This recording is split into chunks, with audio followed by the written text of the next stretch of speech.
দৈনিক লাখো কণ্ঠ।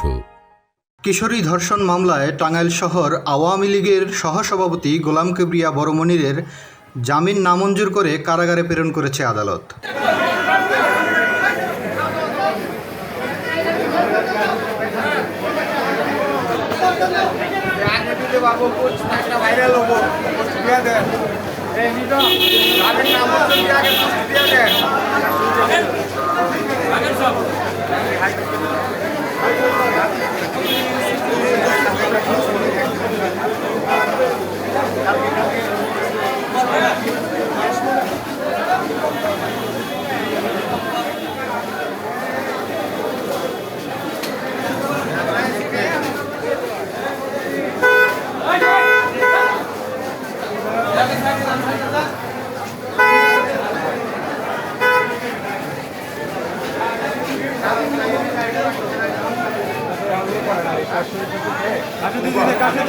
সোমবার 15 মে বেলা 11:30টার দিকে জেলার অতিরিক্ত chief judicial magistrate Mohammad Mahmudul Mohsin Awami League নেতার জামিন বাতিল করে কারাগারে পাঠানোর আদেশ দেন।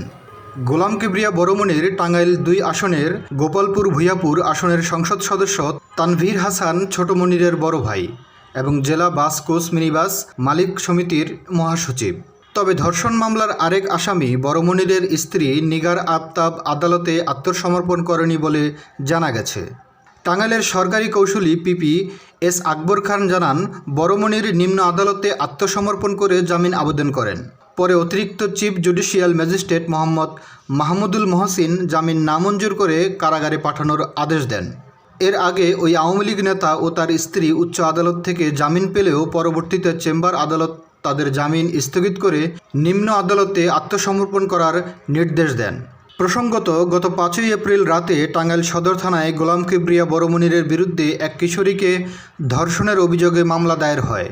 এতে ওই কিশোরী অন্তঃসত্ত্বা হয়েছেন বলে উল্লেখ করা হয়েছে। মামলায় বড়মনিরের স্ত্রী নিগার আফতাবকেও আসামি করা হয়েছে। এদিকে অন্তঃসত্ত্বার প্রমাণ পেয়েছেন মেডিকেল বোর্ড। এছাড়াও ওই কিশোরী 6 এপ্রিল দুপুরে আদালতে 22 ধারায় জবানবন্দি দিয়েছে।